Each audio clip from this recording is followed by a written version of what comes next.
He tries to get with her, as he says, get with her. And he... Do you even have to have pickup lines in the astral field? I think it sounds like he's a little too aggressive because he got denied. He said he tried to like kiss her, and it was like a static wall where he couldn't like get in. It was weird. Something was off, and whoever she was, he couldn't hook up with her. He tried though. That usually means no. Yeah. So he got the point. He Astral. Astral walls, no. Yeah, and he was like, okay, so he's a good guy. He didn't try to pursue it any further than that. Okay, I mean... All right. Okay. Let me in. Okay. All right. He said he tried to do some stuff, but he couldn't get through. Yeah. Static. Anyways, he kind of went back to his body. He was in and out of sleep, and he felt extreme sleep paralysis. He was really weirded out by it. All right. So the dream fell apart, and that's what happened. He came out of his body. He's never done this before. All of a sudden, he was out of his body in his room, and he was really confused. And this is where the story gets really powerful and interesting. So he was in his apartment in Iowa. And at the same time, he felt like he was in his parents' where he grew up in his where he was from, like states away. And he was also in the astral world. He felt like he was in 3 places at once, which is weird. And suddenly he snapped to, and he was on his couch where he grew up in his home room. So he immediately somehow traveled there. So apparently you don't have to just fly there. You can just think, and you're there. Yeah.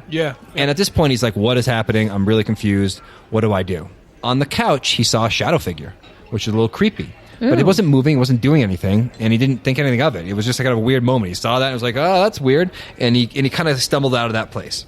Nothing happened, but what he did in that situation, which is really interesting, it plays into all we're saying, is that he set an intention. He saw it, and he wasn't really scared, but he kept saying, like, okay, I'm powerful, I'm light, I'm love, like, this thing can't hurt me, whatever this is can't hurt me, and it kind of went away. He was obviously feeling some sort of threat from this thing. No, not really. It's weird. I mean, if you wake up in the astral world and you see a shadow figure on the couch. Yeah, like, I mean, I would do the same thing. Yeah, like, you didn't feel threat. It's just like, that would shock you. Like, first of all, I'm confused. I'm in the astral world. Second of all, there's a shadow person. Like, what do you do?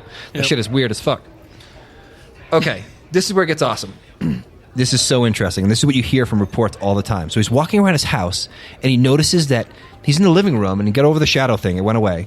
And he looks around, and he's like, things looked off. He's like, I thought we had that bureau in the 80s. Like, I thought we had that TV in the... Like, so he's in his same room. He's in his hometown, in his room, in a living room he grew up in, and he's living in Iowa now, states away. Oh, okay, got it. So he's back in his house somehow, and he's confused, and he looks around, and everything is like a mix of old and new. So it's furniture from that he was there when he went home for Christmas or whatever, with furniture that was there from 30 years ago. And then furniture he doesn't even recognize because it's like so old, whoever was in the house before him. So it's like all on top of each other? Sometimes it's not. It's just one thing there that doesn't make sense. It's like the bureau from the 80s, but then the bureau from today isn't there. Sometimes it's a mix of the two. Sometimes it's one or the other. So time is clearly different. Yeah, so time doesn't really exist. It's so just all kind of the furniture that was in that space ever like showed up when he was there. Yeah. Oh, that's cool. Yeah, it's really cool. It also goes to our thought of like, how do you study that? Like, if you're like, go look at that number on the wall, you might go look at the wall, and the wall might be from the 70s. So how do you study that? You know, it's beyond science in a sense. Well, maybe it won't be one day.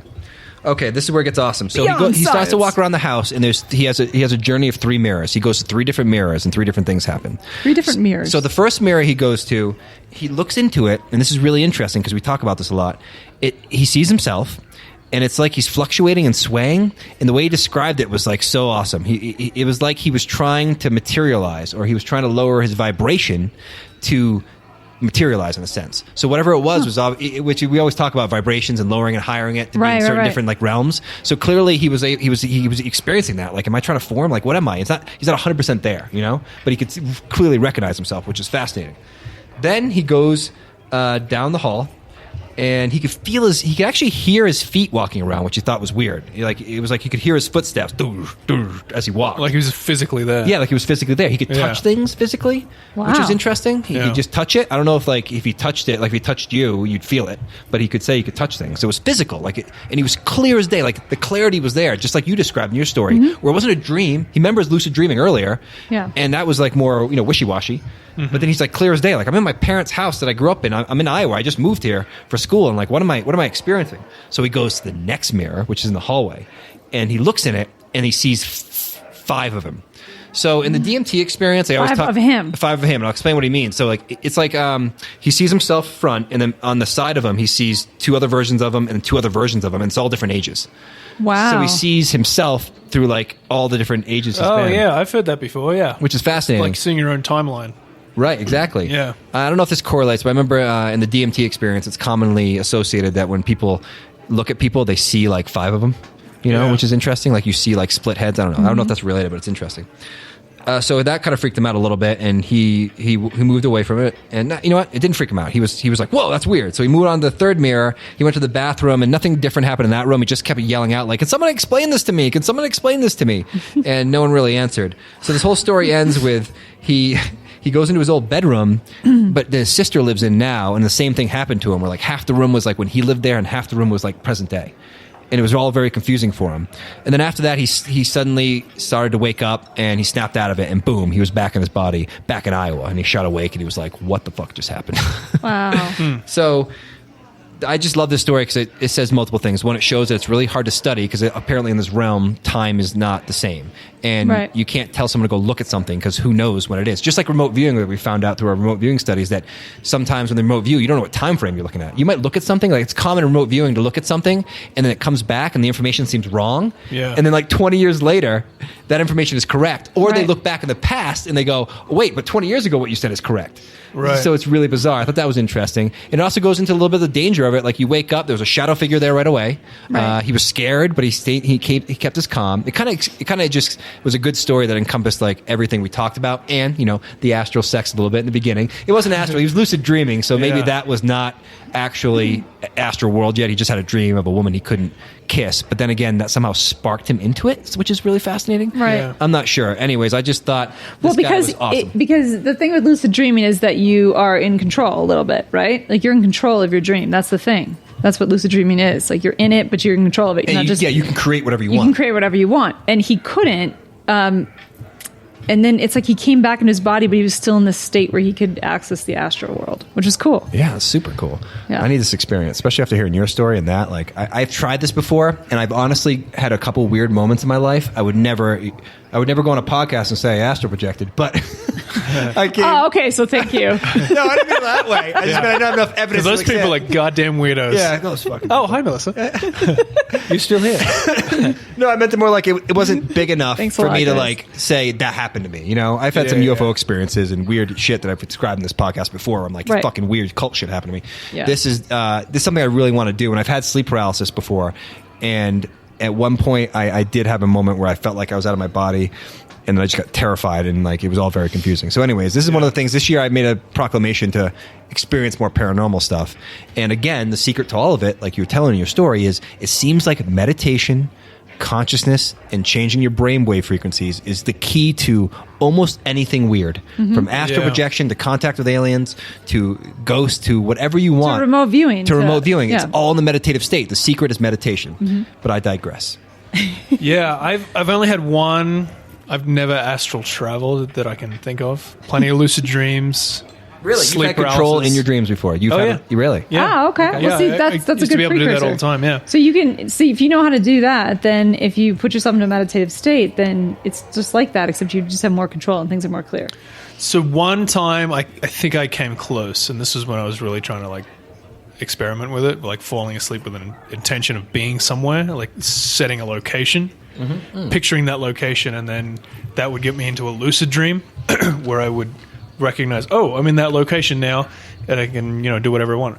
But there was one time where I awoke from, I think it was one of those lucid dreams.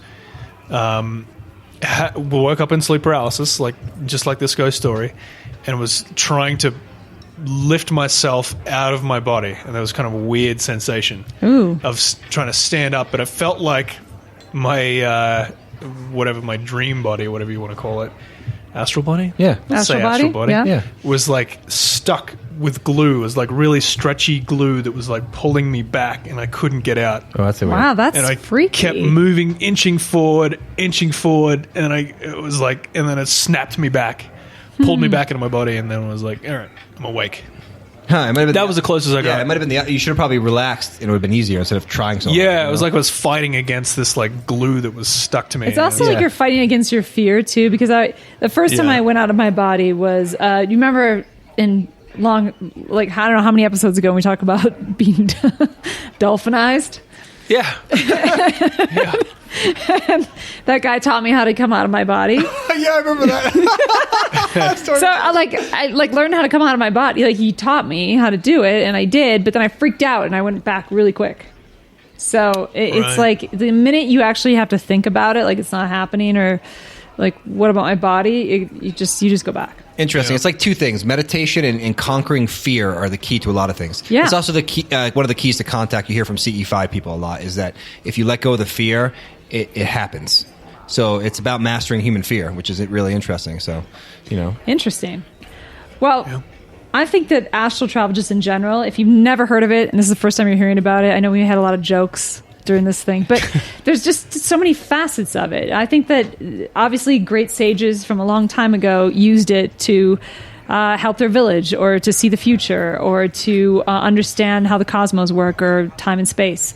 And I think throughout time, people have experimented with that, and some people have done not so good things with it. But I think it's worth checking out, because there's so much more that we can be exploring. Absolutely. Than just our physical body. Yes, but the world is way more interesting than you're led to believe, especially in Western cultures. Hell yeah. All right, that's all the time we have, because we're out of cider. That's a shame. And Matt is going to try to astral travel, so we got to go. Yeah, Send us booze. I got some chakras We'll to spin. keep talking. All right, everybody, have a good week. Goodbye.